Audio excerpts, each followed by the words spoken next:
যখন তুমি জানাজা কবরের দিকে বয়ে নিয়ে যাও, ফা'লাম আন্নাকা বা'দাহা মাহমুলু, জেনে রাখো কিছুদিন পরে এইভাবে তোমাকেও বহন করা হবে। সুবহানাল্লাহ, এইভাবে তোমাকেও বহন করা হবে। আজকে দুনিয়ার বাড়িতে আরাম করতে চাও, এ আরাম করার বাড়ি না রে ভাই। যে বাড়ি ছাড়তে হবে সেই বাড়ির মায়া করে লাভ নাই।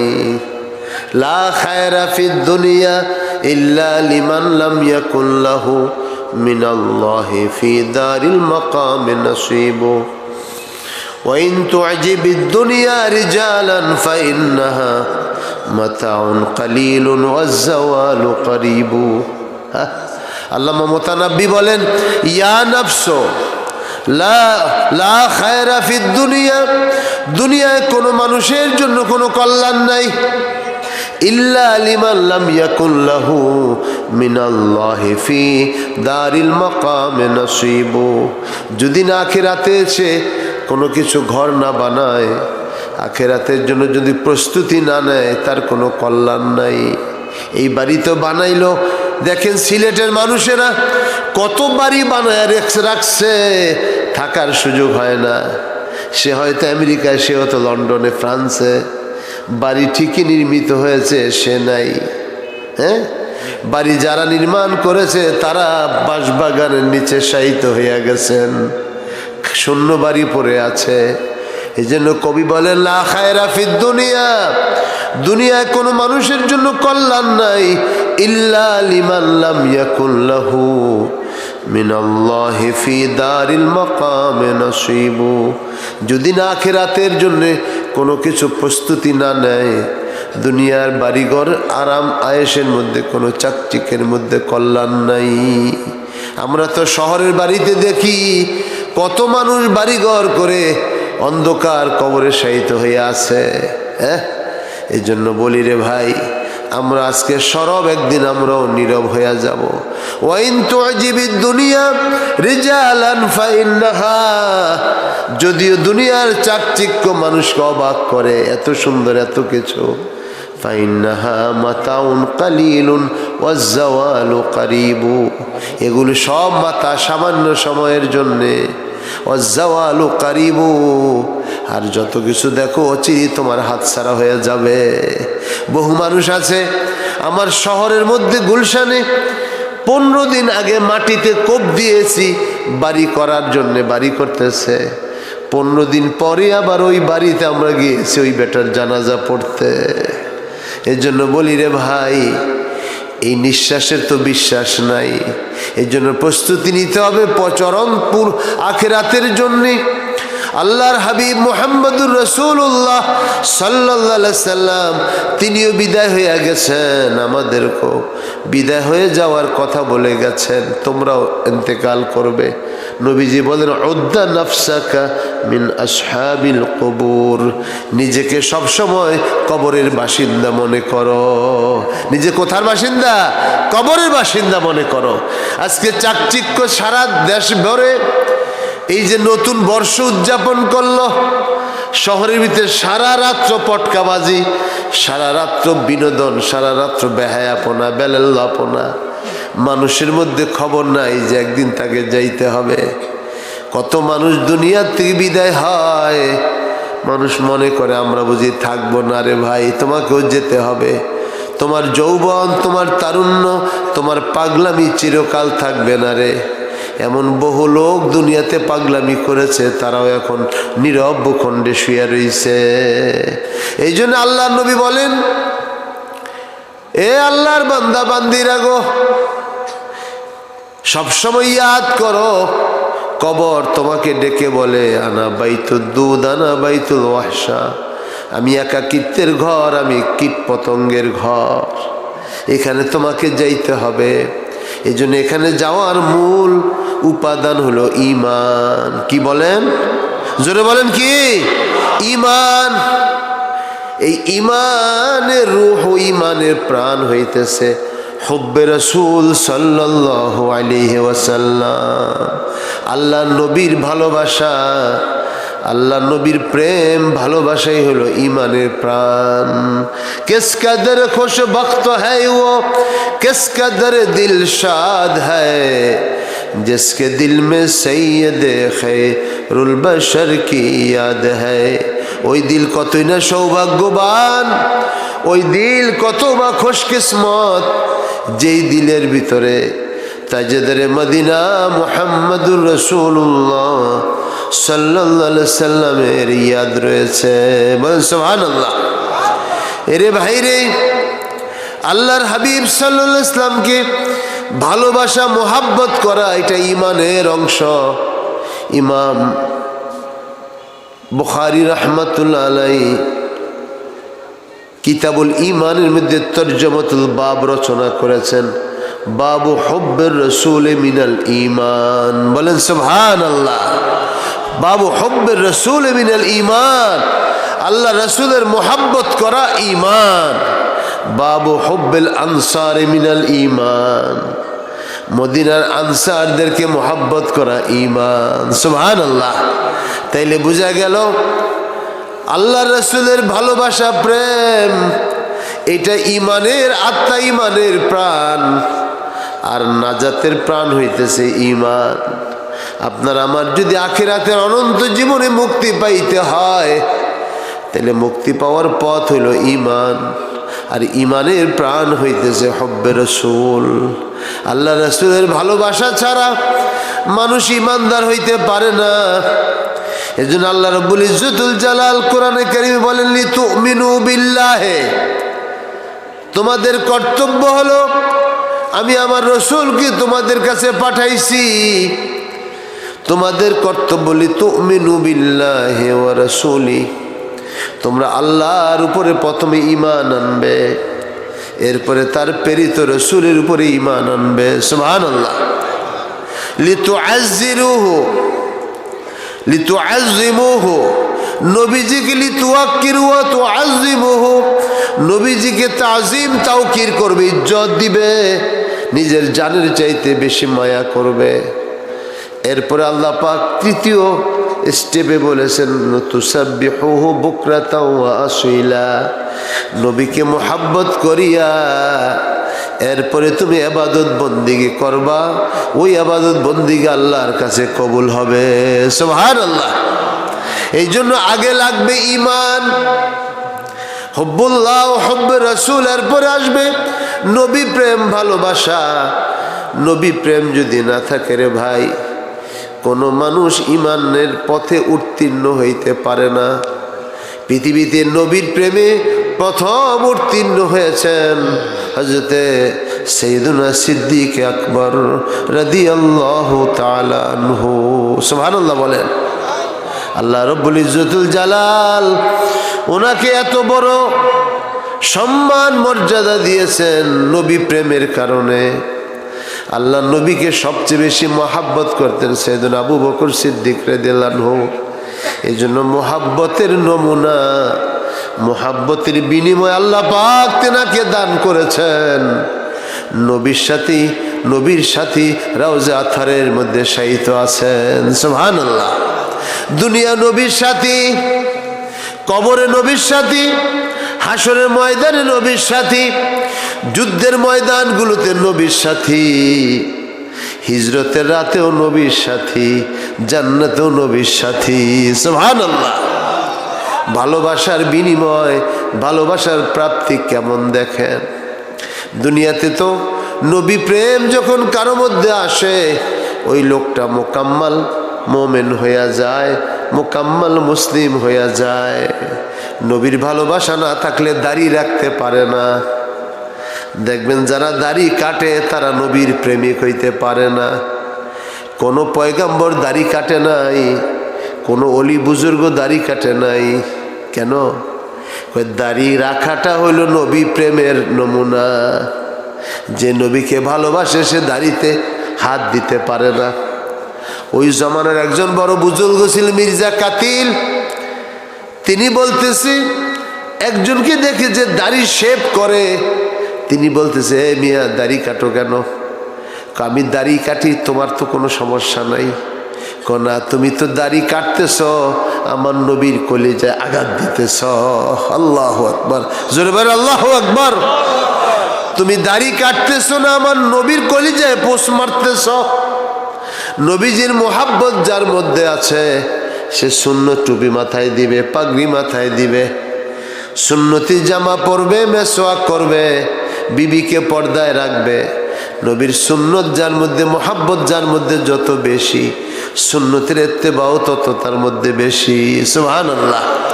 এই জন্য হযরতে সাইয়েদনা আবু বকর সিদ্দিক রাদিয়াল্লাহু নবীজিকে সবচেয়ে বেশি মায়া করতেন।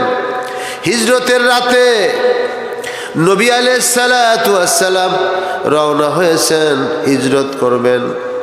আল্লাহর রাসূল আল্লাহ পাক নবীজিকে জানালেন, নবী হ্যাঁ, আপনাকে হয়তো হিজরত করে চলে যেতে হতে পারে। আল্লাহ রাসূল আবু বকর সিদ্দিক রাদিয়াল্লাহু ডাক দিয়ে বলেন, আবু বকর, আল্লাহ পাকের হুকুম হইতেছে এখান থেকে হিজরত করার জন্যে। আজকে যে ইসলাম পেয়েছি, সিলেটের মাটিতে এত অলি বুজুর্গরা শুয়ে রয়েছে, এর পিছনে যাদের মেহনত, তারা অলিয়ে কেবার, আউলায়ে কেবার। তারা যদি এই দেশে না আসতেন, আমরা ইমানের দৌলত লাভ করতে পারতাম না। আজকে যত সহজে ইসলামের কথা শুনতেছি, ওই জমানায় শাহজালাল মুজাররদে ইয়ামানি 360 অলি যখন এই ভূখণ্ডে আসছেন, তখন এত সহজে ইসলাম প্রচার হয় নাই, অনেক ত্যাগ কোরবানি হয়েছে। এই জন্যে আজকে তো আমরা দুলাইনের মতো বসে কোরআন হাদিসের আলোচনা শুনি। বহু রাষ্ট্র পৃথিবীতে আছে, মুসলমানরা আজান দিতে পারে না। বহু রাষ্ট্র এমন আছে যেখানে মুসলমানরা এরকম বসিয়া কোরআন হাদিসের কথা শুনতে পারে না। বহু রাষ্ট্র এমন আছে মুসলমানরা প্রকাশ্যে গরু জবাই করতে পারে না। কিন্তু আল্লাহ রব্বুল ইজ্জতুল জালাল এদেশের মাটিকে ইসলাম এবং ওলিদের জন্য এত উর্বর করে দিয়েছেন, এখানে সুন্দর কোরআন হাদিসের মেলা হয়, কেউ বাধা দেয় না। বলেন আলহামদুলিল্লাহ। এর জন্য বলি রে ভাই, ইসলামের শুরুতে সাহাবায়ে কেরাম অনেক কষ্ট সহ্য করেছেন। হযরত সাইয়্যিদনা বেলাল রাদিয়াল্লাহু আনহুর কথা আমরা শুনেছি। উমাইয়া তাকে মাটিতে ফেলে গরমের মধ্যে চাবুক আঘাত করেছে, সমস্ত শরীর ফেটে ফেটে রক্ত বের হয়েছে হযরত বেলালের। তারপর ইসলামের কালেমা তিনি ছেড়ে দেন নাই। হযরত আম্মার, হযরত ইয়াসির, হযরত খাব্বাব, হযরত খুবাইব, হযরত সুহাইব রুমি রাদিয়াল্লাহু আনহুম, তারা এত ইসলামের জন্য কষ্ট করেছে রে ভাই। আহা, হযরত আম্মার, হযরত ইয়াসির একবার তাদেরকে পিসমোরা দিয়ে বেঁধে আবু জাহেল প্রহার করতেছে মক্কার উপকণ্ঠে। আমার নবীজি সিদ্দিক আকবর রাদিয়াল্লাহু আনহুদেরকে নিয়ে নবীজি পার্শ্ব দিয়ে যাইতেছেন, দেখে আম্মার ইয়াসিরের পিছনে হাত বাঁধা, গরমের মধ্যে চাবুক দিয়ে মারতেছে। হযরত ইয়াসির রাদিয়াল্লাহু আনহু হাত বাঁধা, নবীজি চোখের পানি ছেড়ে দিয়ে বলেন, ইয়া আলা ইয়াসির, ইয়া আলা ইয়াসির ইসবিরু ইসবিরু ফাইন্না মাউইদাকুমুল জান্নাহ। হে ইয়াসিরের পরিবার, ধৈর্য ধরো, ধৈর্য ধরো, তোমাদের নিঃসন্দেহে তোমাদের ঠিকানা জান্নাত। সুবহানাল্লাহ, তোমাদের ঠিকানা জান্নাত।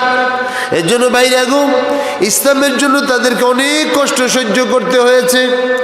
হযরত জাফর বিন আবি তালিব রাদিয়াল্লাহু আনহু ইথিওপিয়াতে হিজরত করে চলে গেছেন।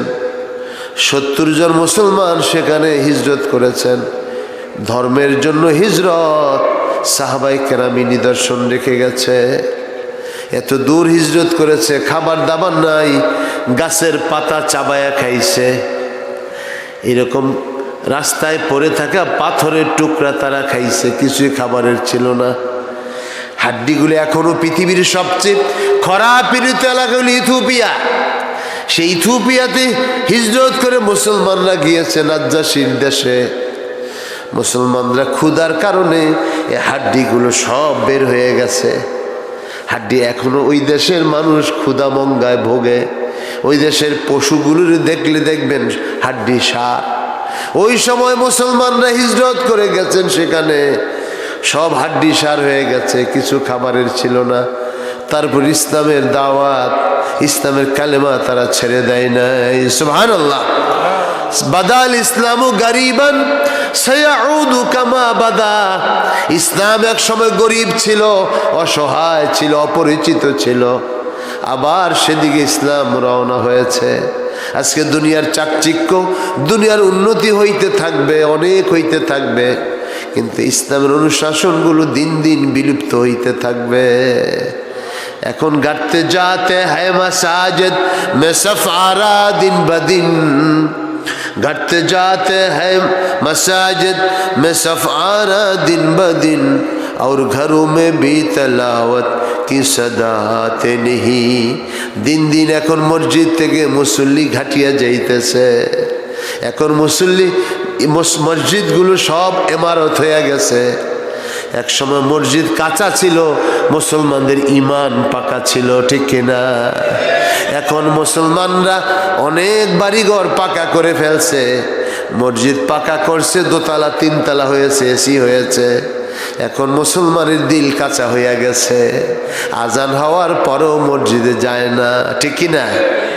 যেই আজান হওয়ার পরে যে ইমানদারকে আজানে মসজিদের দিকে নেয় না, ইমানে টানিয়া নেয় না, 30,000 পুলসিরাতের যেই পথ হবে, ওই পথের উপর দিয়ে তারা ওই পার আর যাইতে পারবে না।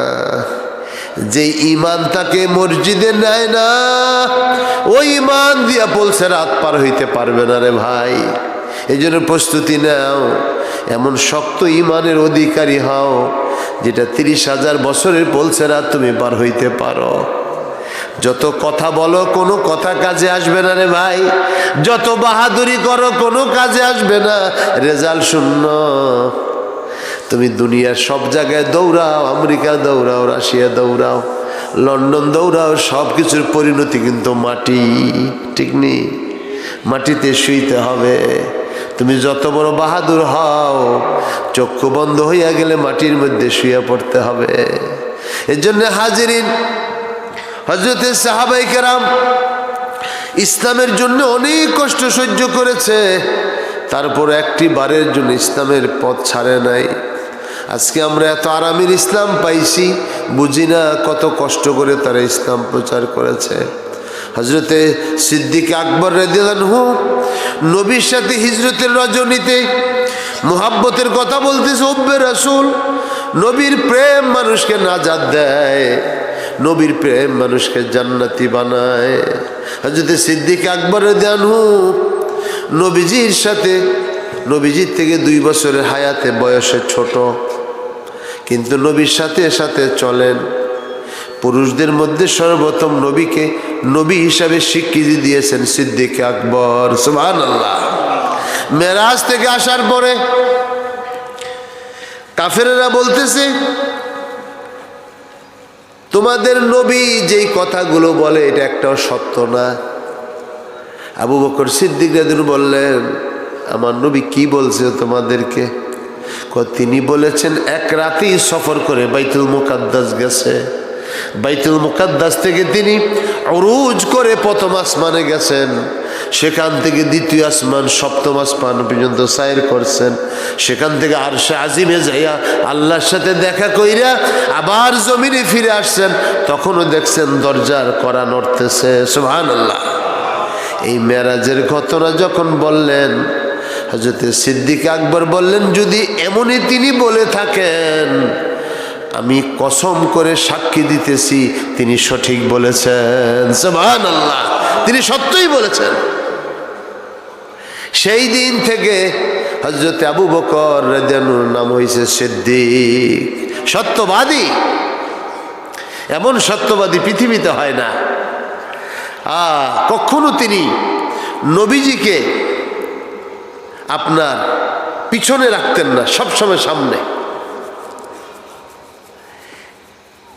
যেই রাতে হিজরত করে যাবেন তিনি, কাফেরেরা দেখতেছেন নবীজিকে নিয়ে যাইতেছেন, ঘটনা বলতেছে সামান্য, আপনাদের ধৈর্যচ্যুতি না ঘটে। আবার আরেক বক্তা সাহেব আসতেছেন, আমারও হায়াত শেষ হয়ে যাইতেছে।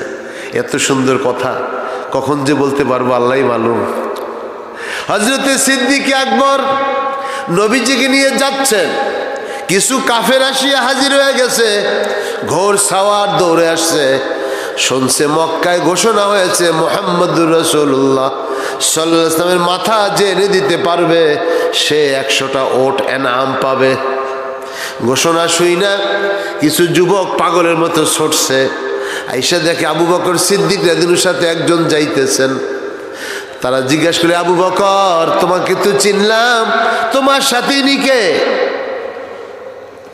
নিশ্চিত না হইয়া কখনো মানুষ, ওই জমানার মানুষ কাউকে আঘাত করতো না, আর এখন সন্দেহের উপরে মারিয়া ফেলায়, মানুষের সন্দেহের উপর গুম করিয়া ফেলায়, সন্দেহপূর্ণ, সন্দেহের নামে মামলা হইয়া যায়, সন্দেহের নামে খুন হইয়া যায়, সন্দেহের নামে ফাঁসি হইয়া যায়। আয় হায় হায় হায়, এগুলো সব কিয়ামতের আলামত।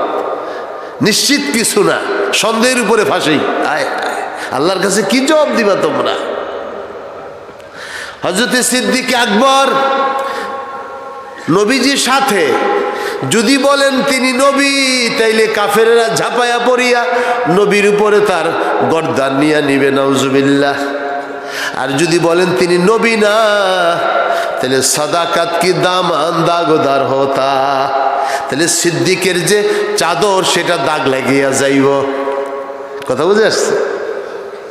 কত বড় আল্লাহর নবীর আশিক ছিলেন, প্রেমিক, নবী প্রেম তার মধ্যে কতটুকু। যদি বলতে যান তিনি নবী, সাথে সাথে যুবকেরা ঝাঁপায়া পড়িয়া তার বাড়ি চালাইবে। আর যদি বলেন তিনি নবী না, তাহলে সাদাকাত কি দামান দাগদার হতা, চাদর, সিদ্দিকের চাদর দাগ লাগিয়া যাইব। তিনি তখন জবাব দিতেছেন, আর রাজুলুল্লাযী ইয়াহদিনি ইলা সিরাতিম মুস্তাকিম, আমার সাথে এমন একজন আছেন যিনি সিরাতে মুস্তাকিমের পথ দেখান। সুবহানাল্লাহ, জোরে বলেন না সুবহানাল্লাহ। তিনি আমার সাথে এমন একজন যিনি সিরাতে মুস্তাকিম দেখান। লাঠিও ভাঙে নাই, সাপও মরে গেছে। সুবহানাল্লাহ, জোরে বলেন না সুবহানাল্লাহ। বলছে এমন একজন আমার সাথে যিনি সিরাতে মুস্তাকিম দেখান। এই কথা বলেন নাই যে তিনি নবী না, এই কথাও বলেন না যে তিনি নবী। এমন জবাব, কি জবাব? আর রাজুলুল্লাযী ইয়াহদিনি ইলা সিরাতিম মুস্তাকিম, আমার সাথে এমন এক মহান ব্যক্তি আছেন যিনি আমাদেরকে সঠিক পথের পথ দেখান। সুবহানাল্লাহ। হযরত সিদ্দিক আকবর রাদিয়াল্লাহু হিজরতের রজনীতে ঘরের ভিতরে দরজার সাথে দাঁড়ায় রয়েছেন। হুব্বে রাসূল কারে বলে শোনেন। আল্লাহ রসুলের ডাক শোনার জন্য সিদ্দিক আকবর দরজার সাথে পিঠ লাগাইয়া দাঁড়ানো। আল্লাহ নবীর হুকুম যখন জিবরাইল আলাইহিস সালাম এসে বললেন, হুজুর এখনই আপনাকে বাইর হইয়া যাইতে বলছে আল্লাহ পাক। ঘরের থেকে বাইর হইয়া দেখেন সব কাফের দাঁড়ানো। নবীজি এক মুষ্টি বালু নিয়ে তাদের দিকে নিক্ষেপ করলেন। আল্লাহ পাক বলেন, অমা রমাইতা ইয রমাইতা ওয়ালাকিন্নাল্লাহ রমা, যখন আপনি বালু নিক্ষেপ করছেন আপনি করেন নাই, আল্লাহ নিক্ষেপ করেছে। সুবহানাল্লাহ। নবীজির চক্ষুর মধ্যে যখন বালু নিক্ষেপ করছেন, প্রত্যেক কাফেরের চোখের ভিতরে আল্লাহ বালু ঢুকিয়ে দিছে। তারা চোখ কসলাইতেছে, আল্লাহ নবী নিরাপদে বাইরে হয়ে গেছে। সুবহানাল্লাহ। সিদ্দিক আকবরের বাড়িতে সিদ্দিক আকবর রাদিয়াল্লাহু দরজার সামনে যায়া নবীজি বলেন, আবু বকর। সাথে সাথে দরজা খুলিয়া লাব্বাইক ইয়া রাসূলুল্লাহ ওয়া সাদাইক, নবী গো আমি হাজির, আমি উপস্থিত। আল্লাহ নবী বলেন, আবু বকর আপনি ঘুমান নাই? না নবী, আপনি 6 মাস আগে বলছেন হিজরত করতে হবে, সেই দিন থেকে আমি আর ঘুমাই না। সুবহানাল্লাহ। আমি যদি ঘুমাইয়া থাকি আপনি আসিয়া আমারে ডাকবেন, আমাকে না পাইরা অন্য কাউকে নিয়ে আপনি রওনা দিয়ে যাইবেন। আমার ইচ্ছা আপনার সাথে আমি হিজরতের সাথে থাকতে চাই, আপনার সাথে আমার সম্পর্ক এমন হইতে চায়। হযরত সিদ্দিক আকবর রাদিয়াল্লাহু বলতেন, আমি আমার নবীকে এত মোহাব্বত করি, আমার জীবনের সবচেয়ে বেশি প্রিয় হইল আমার নবীর ভালোবাসা। সুবহানাল্লাহ। আমার নবীর সবচেয়ে বেশি প্রিয় হইল আমার নবীর ঘরে আমার কন্যা থাকা। সুবহানাল্লাহ। 6 বছরের কন্যা কেউ বিয়ে দেয়, শুনছেন এর ইতিহাস আছে পৃথিবীতে? আছে? 6 বছরের বাচ্চা, মেয়ে বাচ্চা বিয়ে দেয় পৃথিবীর ইতিহাসে একটাই, সেটা হলো হযরত আয়েশা সিদ্দিকা রাদিয়াল্লাহু আনহা আম্মা জান। নবীজির সাথে বিয়ে হয়েছে 6 বছরে, নবীজির সাথে ঘর সংসার শুরু হয়েছে 9 বছরে। এই নাবালিকা সন্তানকেও নবীর কাছে বিয়ে দেওয়ার জন্য আবু বকর প্রস্তুত। আমরা হইলে তো কইতাম পাগল পাগল, ঠিক নেই? আমরা হইতে পাগল, যে মাথার না ঠিক আছে নাকি, এই ছোট বাচ্চারে 50 বছরের বেটার কাছে বিয়ে দিতে গেছে, বলতো কিনা? বলতো না। কিন্তু তিনি তো সেটা চান না। তিনি চান আমার নবীর সন্তুষ্টি। আমার নবী খুশি তো আল্লাহ খুশি, আমার আল্লাহ খুশি, আমার জন্য জান্নাত দাঁড়ানো থাকবে। সুবহানাল্লাহ। হযরত সিদ্দিক আকবর রাদিয়াল্লাহু বলেন, আমার কাছে সবচেয়ে বেশি প্রিয় আমার নবীর চেহারার দিকে সবসময় তাকায়া থাকা, আমার নবীর ঘরে আমার স্ত্রী থাকা, আর আমার নবীর সাথে আমার জিন্দেগির বাকি সময় অতিবাহিত করা। সেটা আল্লাহ পাক ওনার জন্য কবুল করছেন। হিজরতের রজনীতে নবী যখন ডাকলেন, সাথে সাথে উপস্থিত হইয়া নবীর সাথে রওনা হইলেন। মোহাব্বতটা এমন জিনিস, এটা দেখানো যায় না, বুঝে নিতে হয় রে ভাই। मोहब्बत माना अल्फाज में नहीं लाई जाती, ये वो हकीकत है जो समझाई नहीं जाती। मोहब्बत एमन एकटा जिनिस, এটা বুঝানো যায় না, বুঝে নিতে হয়। দেখো মা বাবের মায়া মমতা, মা বাপ কষ্ট পাইলে, মা বাপ মারা গেলে চোখ দিয়ে পানি পড়ে। তুমি মোহাব্বত দেখাইতে পারবা না, মোহাব্বতের নজির তোমার চোখ দ্বারা টপ টপ করে পানি পড়ে, ঠিক নেই?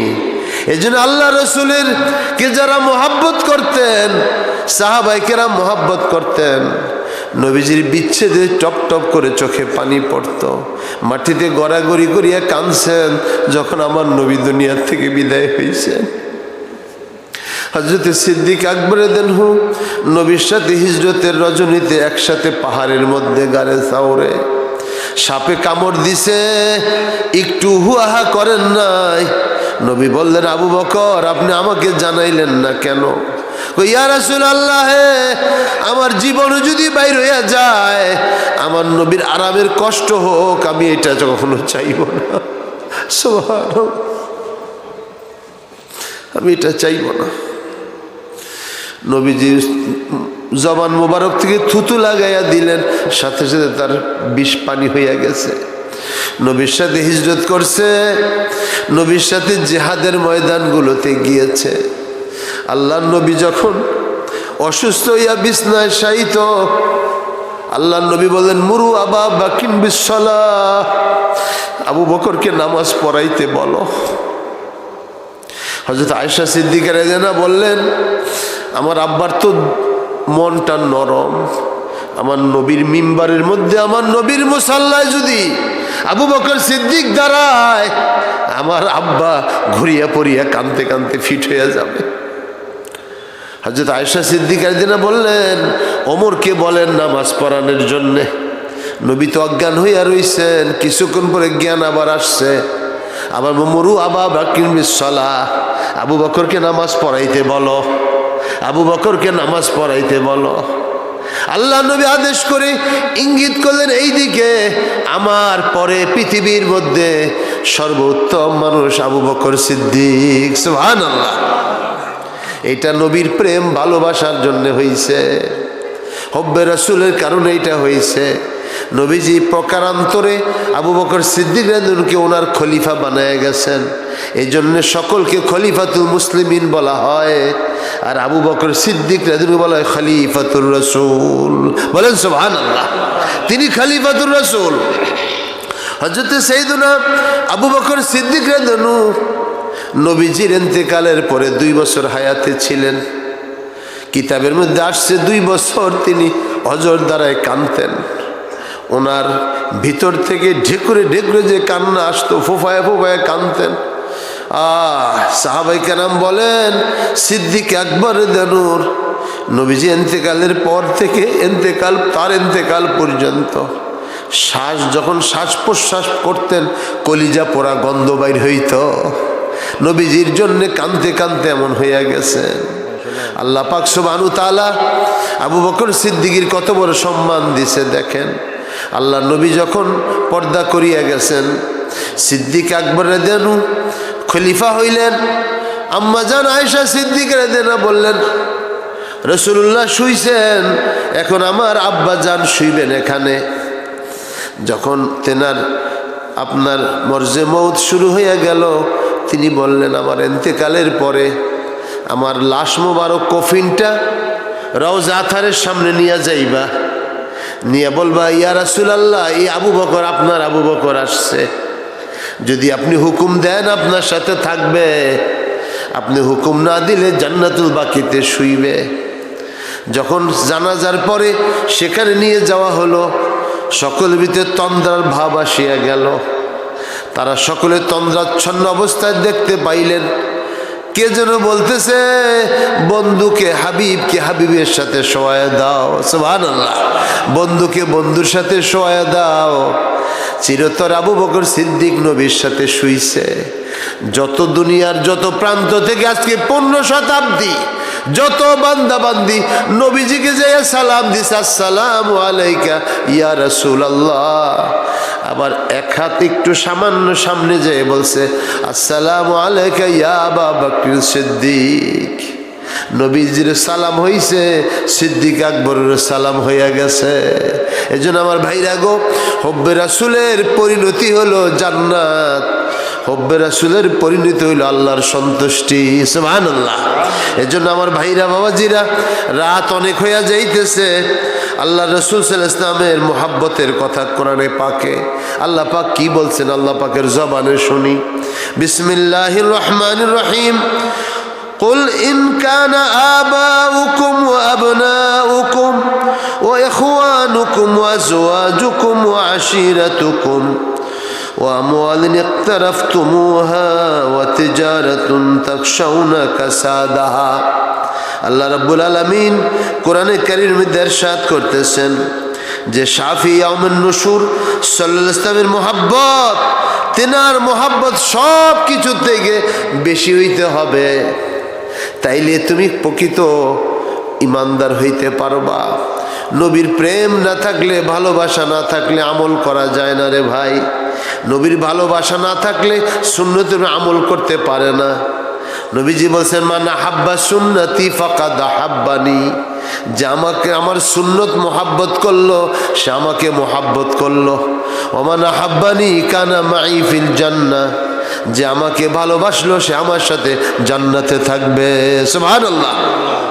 এই জন্য আল্লাহ পাক সুবহানাহু ওয়া তাআলা বলতেছেন, বল হে রাসূল আপনি বলে দেন, আমার বান্দা বান্দিকে বলে দেন, ইন কানা আবাউকুম ওয়া আবনাউকুম ওয়া ইখওয়ানুকুম, যদি তোমাদের কাছে তোমাদের পিতৃবর্গ, তোমাদের সন্তানবর্গ, তোমাদের ভ্রাতৃবর্গ, তোমাদের স্ত্রী পুত্র, তোমাদের পাড়াপড়শি, তোমাদের সম্পদ যেটা তোমরা উপার্জন করো, যেই ব্যবসা করো, ব্যবসার লসের তোমরা চিন্তা করো, মাসাকিন এবং যেই সমস্ত বাসা বাড়িতে তোমরা থাকো, তার দাওনাহা আহাব্বা ইলাইকুম, যদি এগুলো তোমাদের কাছে প্রিয় হয়।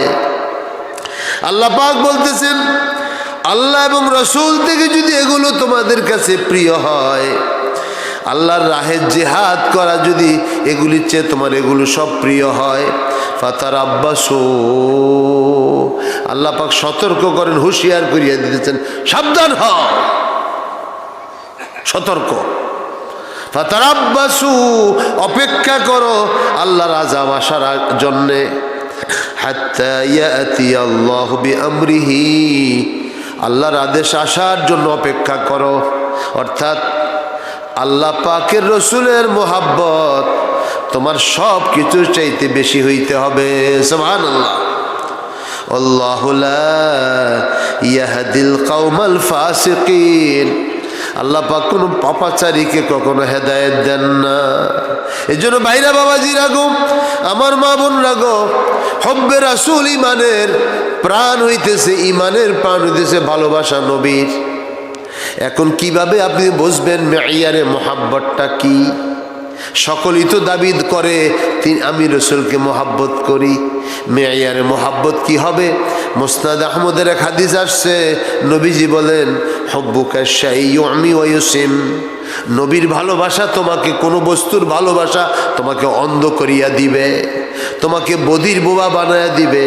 তুমি যদি নবীর আখলাকের ভিতরে ত্রুটি তালাশ করো, অনেক লোক আছে বলে নবীও ভুল করেন, নাউজুবিল্লাহ, জোরে বলেন নাউজুবিল্লাহ। নবীজিকে বড় ভাইয়ের চেয়ে বেশি মর্যাদা দিতে চায় না। নবীর জিন্দিগির মধ্যে তারা বলে যে মানুষ মাত্রই তো ভুল, নবীও তো মানুষ, তারও ভুল আছে, নাউজুবিল্লাহ। যারা এরকম দুনিয়াতে আবাদত বন্দিগিও করে, আবার নবীজিকে মান মর্যাদা দিতেও কৃপণতা করে, করে না করে না? এই জন্য যারা এগুলো করে মেয়ারে মোহাব্বতের নিক্তিতে, ওজনেতে তারা ফেল, তারা পাশ করতে পারবে না। আল্লাহ নবী মেয়ার নির্ধারণ করিয়া দিছেন হব্বুকা শাইয়ুমি ওয়া ইউসিম, তুমি যাকে ভালোবাসবে সে তোমাকে অন্ধবধির করিয়া দিবে। তাহলে বোঝা গেল নবীর শান মানের মধ্যে যারা দোষ ত্রুটি তালাশ করে তারা নবীর মোহাব্বতকারী নয়, তারা গুস্তাকে রসুল, তারা রসুলের সাথে বেয়াদবি করনেওয়ালা, ঠিক না বেঠে? এই জন্যে ভাইরা বাবাজিরা গো, আল্লাহ রসুলের ভালোবাসা যার মধ্যে আছে সে আমার নবীর মধ্যে কোনো ত্রুটি দেখতে পারবে না। হযরত হাসান ইবনে সাবিত রাদিয়াল্লাহু আনহু সেটার দলিল দিয়ে গেছেন তার কবিতার মধ্যে। হ্যাঁ, এটা আমাদের জন্য শিক্ষা। হযরত হাসান ইবনে সাবিত রাদিয়াল্লাহু আনহু, নবীর ডাইন পাশে এরকম মিম্বার ছিল, তিনি দাঁড়ায়া নবীর পক্ষে কাফেরদের মোকাবেলায় তিনি আপনার কবিতা রচনা করতেন। নবীজির সামনে দাঁড়ায় বলতেছেন আহসানু মিনকা লাম তারা কাত্তু আইনি, কোনো চক্ষু, আমার কোনো চক্ষু আপনার চেয়ে এত সুন্দর আকৃতির আর কাউকে দেখে নাই। সুবহানাল্লাহ। আহসানু মিনকা লাম তারা কাত্তু আইনি, আমার চক্ষু আপনার চেয়ে সুন্দর কাউকে দেখে নাই। ও আজমালু মিনকা লাম তালিদিন নিসাউ, আপনার চেয়ে এত সুন্দর অবয়বের কোনো শিশু দুনিয়ার কোনো মা প্রসব করে নাই। সুবহানাল্লাহ। খুলিকতা মুবাররাআম মিন কুল্লি আইবিন কাআন্নাকা খুলিকতা কামা তাশাউ, আপনি সৃষ্টি হয়েছেন, আল্লাহ আপনাকে পাঠাইছেন সব কিছু কালিমা মুক্ত করে, আপনি যেমন চাইছেন আল্লাহ আপনারে তেমনি পাঠাইছে। সুবহানাল্লাহ। তাহলে নবীর আখলাকের মধ্যে, নবীর স্বভাবের মধ্যে, নবীর চরিত্রের মধ্যে, নবীর জাতের মধ্যে কোনো খুঁত তালাশ করা যাবে না, যাবে নি। আল্লাহ রসুলের মোহাব্বত, আল্লাহ রসুলের শান মান সর্বোচ্চে, যার দিলের ভিতরে এটা গাঁথিয়া গেছে সেটা হইল হব্বে রসুল, আর যার ভিতরে হব্বে রসুল আসিয়া গেছে সে হইল পূর্ণ ইমানদার। সুবহানাল্লাহ। এই জন্য আমার মা বোনরা গো, আল্লাহর হাবিব সাল্লাল্লাহু আলাইহি ওয়াসাল্লামকে সাহাবিয়া মহিলারাও মোহাব্বত করতেন। মোহাব্বত করলে আল্লাহ খুশি হয়। হযরত উম্মে সুলাইম রাদিয়াল্লাহু আনহা, হযরত আনাস রাদিয়াল্লাহু আম্মা উম্মে সুলাইম, মনে আছে তো নাম? কি নাম? উম্মে সুলাইম রাদিয়াল্লাহু আনহা, তিনি আল্লাহ নবীর খালা। নবীজি ওনার বাসায় যাইতেন মাঝে মধ্যে, নবীজিকে এত মোহাব্বত করতেন, নবী ওনাকে মোহাব্বত করতেন, বাসায় না যেয়ে পারতেন না। হযরত উম্মে সুলাইম নবীজির খালা, নবীজি ওনার বাসায় যাইতেন, মাঝে মধ্যে নাস্তা করতেন, তিনি লাউ পাকাইতেন, লাউ, কুমড়া, কদু আছেন আপনাদের দেখে, কদু পাকাইতেন তিনি। নবীজি কদুগুলো পাতিল থেকে নিয়ে খাইতেন। আবার মাঝে মধ্যে ওই বাসায় শুয়ে আরাম করতেন। একটু সারা রাত তো সজাগ নবীজি। নাস্তার পরে ঘাম পড়তেছে, খেজুর পাতার চাটাইয়ের মধ্যে শুয়ে রয়েছেন, ঘাম মোবারক পড়তেছে। উম্মে সুলাইম রাদিয়াল্লাহু আনহা ঘামগুলো কাচায়া কাচায়া পাত্রের মধ্যে নিতেছেন। নবীজির চোখ ভেঙে, ঘুম ভেঙে গেছে, ইয়ার আল্লাহ নবী বলতেছেন উম্মে সুলাইম কি করতেছেন, মা তাসনাই, কি করেন? আমি আপনার ঘামগুলো মোবারকগুলো আমি পাত্রের মধ্যে নিতেছি। এর কারণ কি? দুনিয়ার কোনো খুশবুর সাথে আপনার খুশবুর তুলনা হয় না। সুবহানাল্লাহ। আল্লাহ নবী এমন খুশবুদার ছিলেন, তিনি যদি কোনো গলি দিয়ে হাইটা যাইতেন, শরীর থেকে এত জোরে খুশবু বাইর হইত, গলির গাছগাছালির দেওয়ালের সাথে পাথরের সাথে খুশবু লাগিয়ে যাইত। সুবহানাল্লাহ। যদি কোনো শিশুর মাথায় নবী হাত বুলাইয়া দিতেন, 100 শিশুর মধ্যে ওই শিশুটাকে ধরতে পারত আতরের গ্রান দিয়ে। সুবহানাল্লাহ। এইটা নতুন করে নবীজি আতর লাগাইতেন না, নবীর শরীর থেকে আপনা আপনি খুশবু বাইর হইত। সুবহানাল্লাহ। এই জন্য কাফের মুনাফিকেরা নবীজিকে ঘৃণা করত, আর সাহাবায়ে কেরাম জানের চাইতে বেশি মায়া করতেন। সুবহানাল্লাহ। একবার রাসূলুল্লাহ সাল্লাল্লাহু আলাইহি সাল্লামের খচ্চর পেশাব করছে, আব্দুল্লাহ ইবনে উবাই নাক চাপিয়া ধরছে। মুনাফিক তো, খচ্চর পেশাব করছে, নাক চাপিয়া ধরছে। সাহাবী যিনি আশিকে রাসূল, তিনি বলতেছেন, হে বেয়াদব, আমার রাসূলের আপনার পশু পেশাব করছে, তুই নাক চাপটা ধরছ? হ্যাঁ, এই পেশাবের চাইতেও তুই নিকৃষ্ট। আমার রাসূলের পশু যে পেশাব করছে এটা তোর চেয়ে উৎকৃষ্ট। আল্লাহু আকবার। জোরে বলেন না আল্লাহু আকবার।